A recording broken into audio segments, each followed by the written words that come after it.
آج عقیدے کے درس میں تعویذ کے بارے میں بیان ہوگا، ٹھیک ہے؟ تعویذ اور اسی طرح سے وہ چیزیں، چاہے وہ دھاگا ہوں یا کڑا چھلا ہو، ہے نا، یا چین جو ہاتھ میں باندھا جاتا ہے، تختیاں بنا کر گلے میں لٹکایا جاتا ہے، اس طرح کی جو بھی چیزیں ہیں، ٹھیک ہے؟ نظر بد سے بچنے کے لیے، جادو سے بچنے کے لیے، یا اگر جادو ہو گیا ہے، نظر بد لگ گئی ہے تو اس کے علاج کے لیے، ہے نا، گلے میں لٹکایا جاتا ہے یا باندھا جاتا ہے، کمر میں، ہے نا، یا ہاتھ میں، بازو میں، یا پاؤں میں بھی باندھا جاتا ہے،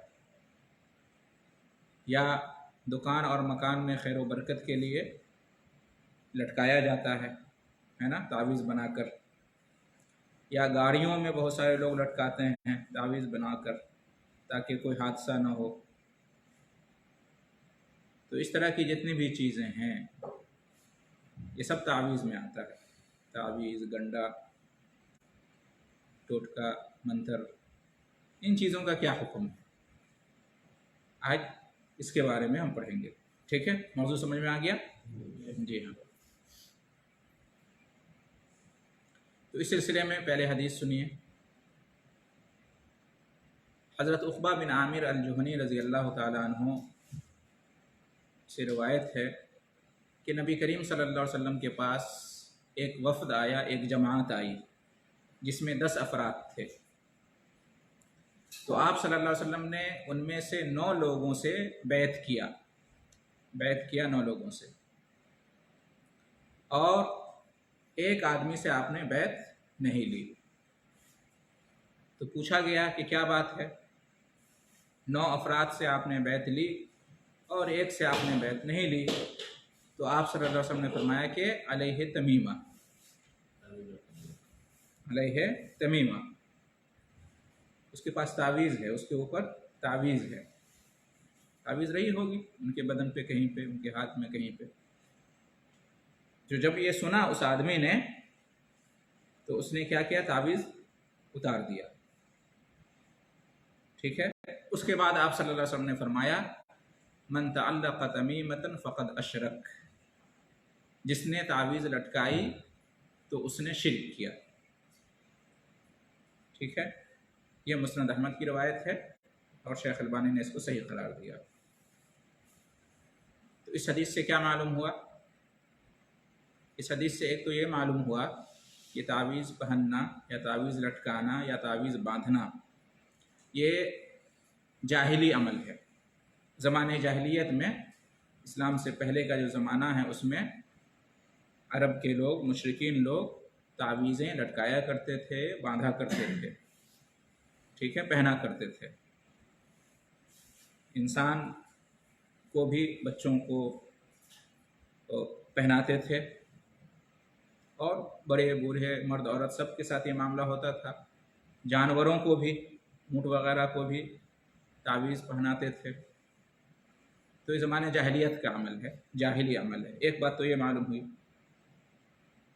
اس لیے کہ اس آدمی نے پہنا ہوا تھا، اس لیے کہ اس زمانے میں یہ عادت تھی، لوگ پہنتے تھے تو وہ بھی پہنے ہوئے تھے۔ دوسری چیز اس سے کیا معلوم ہوئی کہ تعویذ پہننا کوئی معمولی چیز نہیں ہے، یہ اتنی خطرناک چیز ہے کہ نبی کریم صلی اللہ علیہ وسلم نے اس کے رہتے ہوئے بیعت نہیں کیا۔ بیعت تو بہت اہم چیز ہے نا، بیعت لینا، بیعت کرنا۔ تو یہ اتنی ناگوار چیز ہے، نبی کریم صلی اللہ علیہ وسلم کو اتنا ناگوار محسوس ہوا کہ آپ نے اس کی وجہ سے جب تک اتارا نہیں، بیعت نہیں لیا اس آدمی سے۔ تیسری چیز یہ معلوم ہوئی کہ تعویذ شرک ہے۔ تعویذ پہننا، تعویذ لٹکانا، تعویذ باندھنا، یہ کیا ہے؟ شرک ہے۔ اسی طریقے سے اور بھی روایتیں سنیے، اس کے بعد ہم تفصیل میں جائیں گے۔ عبداللہ بن مسعود رضی اللہ تعالیٰ عنہ کی ایک روایت ہے کہ ان الرقا والتمائم والتیولا شرکن، کہ جھاڑ پھونک جو غیر شرعی طریقے سے کیا جائے، جس میں بت کا نام لیا جائے، کفر کی کوئی بات کہی جائے، اس میں شیطان سے مدد لی جائے، وغیرہ وغیرہ، اس طرح کا دم، جھاڑ پھونک، اور تعویذیں جو باندھی جاتی ہیں دھاگے کی شکل میں یا تانت کی شکل میں یا کسی بھی شکل میں، اور اسی طریقے سے جادو یا مرد عورت میں محبت پیدا کرنے کے لیے جو چیز استعمال کی جاتی ہے، جادو اس کو کہہ لیں، یا کوئی بھی ترکیب، کوئی بھی دھاگا وغیرہ باندھا جاتا ہے، ٹھیک ہے، یہ سب بہت ہوتا ہے گاؤں دیہات میں، مت مارنا اس کو کہتے ہیں، ہے نا، یعنی شوہر بیوی کے درمیان محبت نہیں ہے تو محبت پیدا کرنے کے لیے یہ سب کیا جاتا ہے، ٹھیک ہے، یا نفرت ہے تو نفرت کو دور کرنے کے لیے کیا جاتا ہے، یا نفرت پیدا کرنے کے لیے بھی کیا جاتا ہے، شوہر بیوی کے درمیان، بیٹے اور ماں کے درمیان بھی محبت یا نفرت پیدا کرنے کے لیے یہ سب کیا جاتا ہے۔ تو یہ حدیث کیا ہے کہ ان الرقا والتمائم والتولا، یہ تینوں چیز، غیر شرعی جھاڑ پھونک، تعویذیں اور یہ جادوئی عمل، یہ سب کیا ہے؟ شرک ہے، ٹھیک ہے۔ اور روایتیں سنیے، عمران بن حسین رضی اللہ تعالیٰ عنہ کی روایت ہے کہ نبی کریم صلی اللہ علیہ وسلم نے ایک شخص کو دیکھا کہ اس نے اپنے ہاتھ میں تانبے کا ایک کڑا پہنے ہوا تھا، کڑا ہوتا ہے نا، ہندو لوگ جیسے پہنے رہتے ہیں، اسی طرح کا کڑا وہ پہنے ہوا تھا تانبے کا۔ تو آپ صلی اللہ علیہ وسلم نے فرمایا کہ یہ کیا ہے؟ تو اس نے کہا من الواہنہ، اس نے کہا کہ کمزوری ہے، بیماری ہے، اس کو دور کرنے کے لیے میں نے پہنا ہوا ہے۔ تو آپ صلی اللہ علیہ وسلم نے فرمایا کہ انزعھا فإنها لا تزيدك إلا وهنا، اس کو اتار کے پھینک دو، اس سے تمہاری کمزوری اور بیماری اور بڑھے گی، کم نہیں ہوگی، ختم نہیں ہوگی۔ وَلَوْ مُتَّ وَهِيَ عَلَيْكَ مَا أَفْلَحْتَ أَبَدًا، اور اگر تم اسی حالت میں مر گئے کہ یہ کڑا جو ہے تانبے کا تمہارے ہاتھ میں ہے تو تم کبھی کامیاب نہیں ہوگے، ٹھیک ہے۔ تو اس سے بھی معلوم ہوا کہ اس طرح کی چیزیں پہننا یہ غیر شرعی ہے، غیر اسلامی ہے۔ اور حدیث سنیے، حذیفہ رضی اللہ تعالی عنہ نے ایک شخص کو دیکھا کہ اس نے اپنے ہاتھ میں دھاگا باندھے ہوا تھا بخار کی وجہ سے یا کوئی بیماری کی وجہ سے، فقطعہ، تو حذیفہ رضی اللہ تعالیٰ نے اس کو کاٹ کے پھینک دیا، وتلا قولہ تعالی، اور اس آیت کی تلاوت کی، وما یؤمن اکثرهم باللہ الا وهم مشرکون، کہ اکثر لوگ جو اللہ پر ایمان رکھتے ہیں وہ شرک کرتے ہیں۔ وما یؤمن، سورہ یوسف کی آیت ہے، وما یؤمن اکثرهم باللہ الا وهم مشرکون۔ اس موقع پر انہوں نے یہ آیت پڑھی حذیفہ رضی اللہ تعالیٰ عنہ نے، یعنی یہ کہنا چاہا کہ یہ سب شرکیہ عمل ہے، ایمان رکھنے کے باوجود لوگ اس طرح سے شرک کر بیٹھتے ہیں۔ تو یہ تمام روایتیں، تمام حدیثیں کس بات پر دلالت کرتی ہیں کہ تعویذ، گنڈا، دھاگا، کڑا، چھلا، چین ہاتھ میں پہننا، گلے میں مالا پہننا، ٹھیک ہے، امام ضامن والا دھاگا ہوتا ہے شیعوں کے یہاں، کالا دھاگا یا کوئی بھی دھاگا، اس طرح کی جتنی بھی چیزیں ہیں یہ سب کیا ہے؟ شرکیاں، ٹھیک ہے، یا کم سے کم شرک تک لے جانے والی چیزیں ہیں، ٹھیک ہے، یا تو شرک ہیں یا شرک تک لے جانے والی چیزیں، ٹھیک ہے۔ تو یہ روایتیں آپ کے سامنے ہیں، یہ حدیثیں آپ کے سامنے ہیں۔ اب ہم تفصیل میں آتے ہیں، یہ تعویذ پہننا یا تعویذ لٹکانا یا تعویذ باندھنا، یہ شرک کیسے ہے؟ کیا توجیہ کی جائے گی؟ یہ شرک ہے کیسے؟ اور شرک ہے تو کون سا شرک ہے؟ شرک اکبر ہے یا شرک اصغر ہے؟ بڑا شرک ہے یا چھوٹا شرک ہے؟ وہ شرک جو اسلام سے خارج کر دیتا ہے انسان کو، یا وہ شرک جو اسلام سے خارج نہیں کرتا ہے؟ اور کیا ہر حال میں یہ شرک ہوتا ہے؟ ہر طرح کی تعویذ شرک ہے؟ کیا قرآنی تعویذ بھی شرک ہے یا حرام ہے؟ یہ تمام باتیں ابھی آئیں گی، ٹھیک ہے. نمبر 1، تعویذیں پہننا یا لٹکانا یا باندھنا شرک کب ہے؟ جب تعویذ پہننے والا، تعویذ لٹکانے والا، تعویذ باندھنے والا یہ عقیدہ رکھے کہ یہ جو تعویذ ہے یہ نفع نقصان کی صلاحیت اپنے اندر رکھتی ہے، یہ نفع نقصان کی مالک ہے. ٹھیک ہے، بذات خود اس کے اندر اتنی صلاحیت ہے کہ یہ نفع پہنچائے یا نقصان سے بچائے. تو اگر اس طرح کا کسی کا عقیدہ ہے، ایمان ہے تعویذ کے بارے میں اور ان تمام چیزوں کے بارے میں کہ یہ نفع نقصان کے مالک ہیں، نفع نقصان پہنچانے کی صلاحیت ہے، تو یہ شرک ہے. کون سا شرک ہوگا؟ شرک اکبر ہوگا، بڑا شرک ہوگا. اس لیے کہ اسلام کا بنیادی عقیدہ ہے کہ نفع نقصان کا مالک کون ہے؟ نفع نقصان کس کے ہاتھ میں ہے؟ اللہ کے ہاتھ میں ہے. وہی نفع پہنچاتا ہے، وہی نقصان سے بچاتا ہے. تو اس طرح سے شرک اکبر ہوگا یہ سب کب؟ جب آدمی اس طرح کا عقیدہ اور ایمان رکھے گا. ٹھیک ہے. اسی طریقے سے اگر کوئی اس طرح کی چیزوں پہ توکل اور بھروسہ کرے، بجائے اس کے کہ اللہ پر توکل اور بھروسہ کرے، ان چیزوں پر توکل اور بھروسہ کرے. ٹھیک ہے، یقین کرے کہ اس کا استعمال کریں گے تو نفع ہوگا، نقصان سے بچیں گے، بیماری دور ہوگی، جادو نظر بد سب دور ہوگی، اس کا علاج ہوگا. توکل اور بھروسہ کرے تو بھی یہ کیا ہوگا؟ شرک ہوگا، شرک اکبر ہوگا. ٹھیک ہے جی ہاں. شرک اکبر کا حکم معلوم ہے؟ شرک اکبر کرنے والا اگر مرنے سے پہلے سچی توبہ نہ کرے تو اس کا کیا انجام ہوگا؟ وہ جنت میں جائے گا اور ہمیشہ جہنم میں جائے گا اور ہمیشہ جہنم میں رہے گا. جنت میں کبھی نہیں جا سکتا، جنت ہمیشہ کے لیے حرام ہے. ٹھیک ہے، اور اس کے پچھلے سارے اعمال، ساری نیکیاں برباد. اللہ تعالیٰ اسے کبھی معاف نہیں کرے گا. اور دنیا میں اس کا حکم یہ ہے کہ وہ اسلام سے خارج ہے. شرک اکبر کا یہ انجام ہے. ٹھیک ہے. اچھا، یہ تعویذ وغیرہ جو ہے شرک اصغر کب ہے؟ اگر کوئی شخص یہ سمجھ کر ان چیزوں کا استعمال کرے کہ یہ بذات خود نفع اور نقصان کے مالک تو نہیں ہیں، اس کے اندر نفع نقصان کی صلاحیت تو نہیں ہے، اور ان چیزوں پر وہ توکل اور بھروسہ تو نہ رکھے، لیکن وہ ذریعہ کے طور پر، سبب کے طور پر، ایک وسیلہ کے طور پر استعمال کرے. وہ کہتا ہے کہ میں جانتا ہوں کہ یہ تعویذ ہے، یہ ہے، وہ ہے، اس کے اندر صلاحیت نہیں نفع نقصان کی، لیکن یہ نفع حاصل کرنے کا ایک ذریعہ ہے، نقصان سے بچنے کا ایک سبب ہے، ایک وسیلہ ہے، اس کے ذریعے سے فائدہ ہو سکتا ہے، نقصان سے بچ سکتے ہیں. ٹھیک ہے، یہ بذات خود تو نفع نہیں پہنچا سکتا، نقصان سے نہیں بچا سکتا، لیکن یہ ایک ذریعہ ہے.